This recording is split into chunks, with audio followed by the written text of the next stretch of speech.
The solitary reaper by William Wordsworth. یہ نظم Scott land کی ایک فصل کاٹنے والی لڑکی کی تعریف میں لکھی گئی ہے۔ شاعر ایک وادی میں جاتا ہے اور وہاں سے گزر رہا ہوتا ہے۔ کیا دیکھتا ہے کہ ایک خوبصورت لڑکی وہاں پر کھڑی تھی۔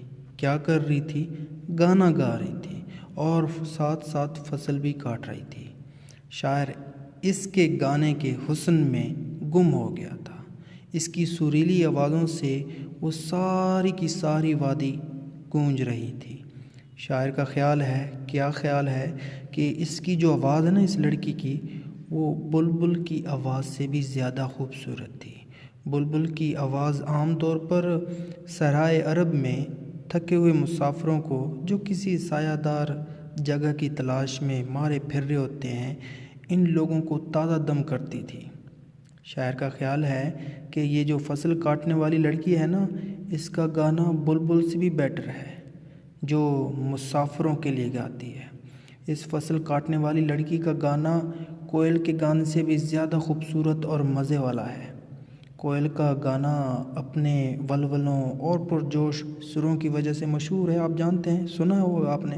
شاعر ایسا کہہ رہا ہے، تو پھر کہتا ہے کہ کوئل جو موسم بہار ہوتا ہے، اسپرنگ سیزن جو ہوتا ہے، اس میں اسکاٹ لینڈ کے آئی لینڈ میں رہتا ہے اور سمندر کی خاموشی کو توڑتا رہتا ہے کوئل۔ اس لڑکی کا گانا بھی کوئل کے گانے سے زیادہ خوبصورت، زیادہ اچھا اور زیادہ سریلا ہے، اور سمندر کی خاموشی کو یہ بھی توڑتا رہتا ہے، بلکہ اچھے انداز سے توڑتا ہے۔ آگے کہتا ہے، ہمیں بتا رہا ہوتا ہے شاعر کہ میں اس گانے کو سمجھ نہیں سکتا، کیونکہ وہ لڑکی جو ہے نا، وہ شاید اپنی مدر ٹنگ میں گانا گا رہی ہے، اپنی مادری زبان میں گانا گا رہی ہے۔ شاعر اس زبان سے واقف نہیں تھا، نہیں جانتا تھا، لیکن اس لڑکی کا انداز اتنا اچھا تھا، اتنا خوبصورت تھا، اتنا پرسوز تھا، اتنا سریلا تھا کہ شاعر کو وہ انداز بھا گیا۔